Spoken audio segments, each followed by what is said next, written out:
Tu sais, Trump n'est simplement pas mentalement stable, on le constate depuis des années. Vers la fin de sa campagne, c'était comme si on abordait ce sujet tous les jours, comment son état mental se détériore visiblement, et les grands médias, ils ne disent pas un mot à ce sujet, même lors d'incidents comme aujourd'hui, où il a tout simplement quitté la scène en plein discours sur le déclenchement de cette guerre commerciale ridicule. Le public est resté silencieux, constatant l'évidente vérité, attendant poliment pour applaudir. On va examiner ce qui s'est passé dans un instant, mais d'abord, pourriez-vous cliquer sur le bouton j'aime, et si vous appréciez notre chaîne et ne l'avez pas encore fait, abonnez-vous s'il vous plaît, ça nous aide vraiment et ça compte beaucoup pour moi. Bref, comme je disais, Trump donnait ce discours de jour de libération sur les tarifs douaniers, et les marchés s'effondrent déjà. Mais les choses étaient déjà mauvaises avant même que ça ne se produise, comme on peut le voir ici. Let that happen.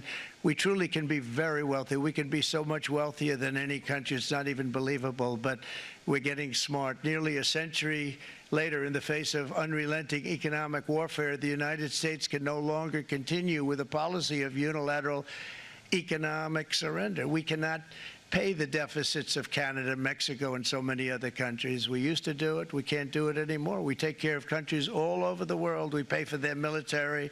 We pay for everything they have to pay. And then when you want to cut back a little bit, they get upset that you're not taking care of them any longer. But we have to take care of our people, and we're going to take care of our people first. And I'm sorry. Tu sais, il a simplement l'air complètement perdu. Les tarifs douaniers, c'est comme l'obsession de Trump parce que c'est un sujet sur lequel il peut parler sans vraiment le comprendre ni se soucier des conséquences. La vérité, c'est que Trump se fiche complètement que le marché s'effondre, que le dollar perde de sa valeur ou que tu finisses par payer plus cher pour ta voiture, ton essence, tes courses, ton loyer ou ta maison. Il s'en moque totalement tant qu'il peut jouer les durs, utilisant l'intimidation pour masquer tous ses doutes intérieurs. Il est parfaitement heureux de se ridiculiser et d'avoir l'air stupide, ce qui est exactement ce qui s'est passé quand il a essayé d'expliquer son graphique sur les tarifs douaniers. Regarde ça. Big charts because it had no chance of standing. Fortunately, we came armed with a little smaller chart. So it's 67%, so we're going to be charging a discounted reciprocal tariff of 34%. I think, in other words, they charge us, we charge them less. So how can anybody be upset? They will be because we never charge anybody anything, but now we're going to charge. European Union, they're very tough, very, very tough traders. You think of European Union, very friendly. They rip us off. It's so sad to see. It's so pathetic. 39%, we're going to charge them 20%, so we're charging them essentially half. Quelle image parfaite de l'état actuel de notre pays, un type qui sait à peine lire essayant de déchiffrer cet énorme tableau qu'ils ont fait aussi grand que possible pour le plus petit président que nous ayons jamais eu. Tout ça pour qu'il puisse lire à quel point il est dur et important avec ces chiffres qu'il ne comprend même pas, des chiffres dont il n'a aucune idée des dommages qu'ils vont causer. Si on voulait vraiment lui faire comprendre, on pourrait lui montrer un graphique au lieu de ce tableau, un graphique de la bourse qui s'effondre dès le début de son discours et qui continue de chuter pendant qu'il parle sans arrêt, divagant comme l'imbécile qu'il est. Écoute simplement ces absurdités. Never seen anything like that. With today's actions, we're also standing up for our great farmers and ranchers who are brutalized by nations all over the world. Brutalized. Canada, by the way, imposes a 250 to 300% tariff on many of our dairy products. They do the first can of milk. They do the first little carton of milk at a very low price, but after that it gets bad and then it gets... Et puis ça devient... Tu sais, Trump n'arrête pas de faire de grands discours sur les agriculteurs et les fabricants, et je veux approfondir ce sujet plus tard dans cette vidéo. Bien sûr, je veux te montrer ce moment choquant où Trump quitte simplement la scène. C'était vraiment troublant de le voir là-bas, mais il continue à parler des agriculteurs et de l'industrie manufacturière, de groupes qu'il a en fait attaqués dès le premier jour de sa présidence. Il a réduit l'acier, diminuer les fonds de l'USAID qui servaient à acheter des produits agricoles américains pour les envoyer dans le monde entier afin de prévenir la famine. Ouais, ça n'aide pas vraiment les agriculteurs et ces attaques contre l'énergie verte. Ça n'aide pas le secteur de fabrication d'énergie verte qui a décollé sous Biden. C'est complètement faux, un mensonge total de Trump. Mais à quoi d'autre peut-on s'attendre d'un type qui s'exprime comme ça? Then in 1913, for reasons unknown to mankind, they established the income tax so that citizens, rather than foreign countries, would start paying the money necessary to run our government. Then in 1929, it all came to a very abrupt end with the Great Depression. And it would have never happened if they had stayed with the tariff policy. It would have been a much different story. They tried to bring back tariffs to save our country. C'est simplement douloureux à ce stade de voir à quel point il a l'air déconnecté.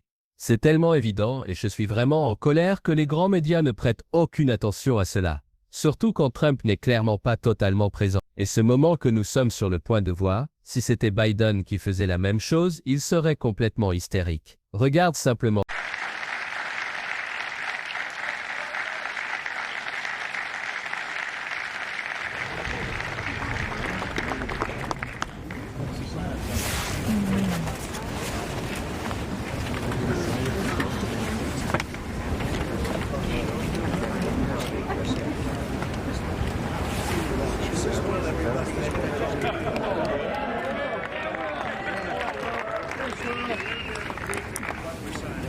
Good afternoon, y'all. We have two documents prepared for the president's signature today.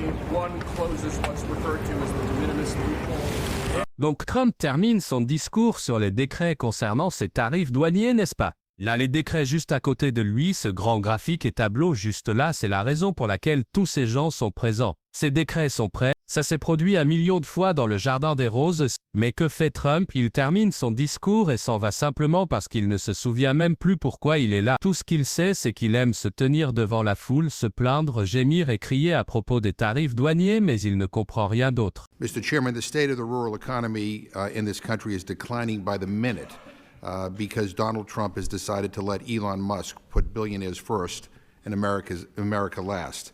I mean, come on. Tariffs against our closest allies and ag trading partners, gutting science programs while bird flu rips through poultry and livestock, freezing money that has been promised to farmers for ongoing projects. Do my colleagues really think these are good for rural America? Trying to illegally purge the career staff at USDA, who we all know try to help rural communities. Demagoguing programs that provide a legal immigrant workforce for our farmers. Destroying global food aid programs that our farmers rely on every day to sell what they grow and produce. These things are not America first. These are policies of people who do not care about rural America at all. So let me just say this as clearly as I can, Mr. Chairman. The rural economy of this country is in big trouble unless things change. Now let me make this as simple as I can for people. USAID purchases $2 billion, that's billion with a B, worth of U.S. commodities every year. Grown by who? Grown by American farmers. That's soybeans, rice, wheat, sorghum, the vast majority of which are grown not in my district, but in your districts, in red states, in many of your districts. And then some weirdo named Elon, who's probably never set foot on a farm in his life, just decided to end it all, to eliminate entire markets for our commodity growers while prices are already low. And spare me the rebuttal of, quote, food aid was exempted from Elon's shutdown. That's BS. We are hearing from people on the front lines that is BS. Even the USAID Office of the Inspector General just said yesterday, and I quote, uncertainty about the scope of foreign assistance waivers and permissible communications with implementers has degraded USAID's ability to distribute and safeguard taxpayer-funded humanitarian assistance, end quote. So more than 475,000 metric tons of American food commodities valued at $450 million that were scheduled or in transit are now at risk of being wasted. And more than 29,000 metric tons of food commodities valued at $39 million are sitting on the floor of USAID warehouses in Houston. And I'm hearing reports that the so-called waiver of food aid is not helpful because these waivers are impossible to obtain. The freeze is already having dramatic consequences on rural communities. Companies that buy massive amounts of soy and peanuts to treat childhood malnutrition are shutting down. And these shutdowns are going to hit rural America like a ton of bricks. So I'm just saying to my Republican colleagues, is this what America first means to you? Sticking it to your own farmers by ripping the rug out from under them? Great job. I'm sure you'll go on TV talking about how great Trump is while he totally screws over the people we represent. So with that, I have a question for Mr. Weinzierl that I hope you can answer quickly. A simple yes or no is fine. If USAID is successfully dismantled and stops buying commodities for global food aid at over $2 billion, would that have a ripple effect on the farm economy, and do you think it would create uncertainty for our farmers? Il a dû être guidé pour revenir sur scène. Je suis surpris que quelqu'un n'ait pas dû lui tenir la main pendant qu'il signait. Trump parle toujours d'open, mais qu'en est-il d'aller automatiquement à l'endroit où tu es censé signer tes propres décrets? C'est complètement dingue. Le type ne sait pas où il se trouve dans l'espace. Ce n'est pas quelqu'un qui, même dans ses meilleurs jours il y a 20, 30, 40 ans, était assez intelligent pour cette fonction, mais maintenant c'est une menace pour la sécurité nationale. On assiste à l'administration la plus ignorante de tous les temps. Désolé, je dois simplement utiliser ce mot. C'est aussi direct et réel que je puisse l'exprimer. Ils sont juste complètement perdus. Avec ces nouvelles concernant Mike Waltz utilisant plus de 20 groupes de discussion signal pour partager des secrets gouvernementaux sur des serveurs non sécurisés, c'est l'absurdité au quotidien. I am not an expert in this area. There are a couple programs in USAID that I do see of value, which you mentioned. One, the commodities, soy, and there's actually a corn-soy mix.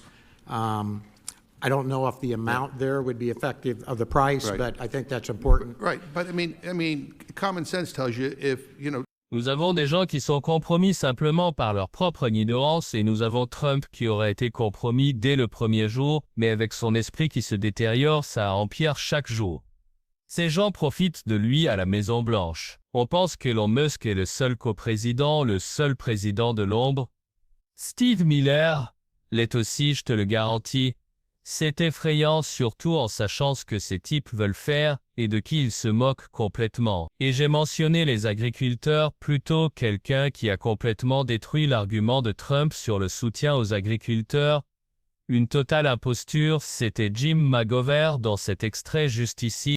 $2 billion is taken off the table, which is used to purchase farm commodities. Who makes up that market? Let me just say one other thing, Mr. Chairman. We have 47 million people who are hungry in this country.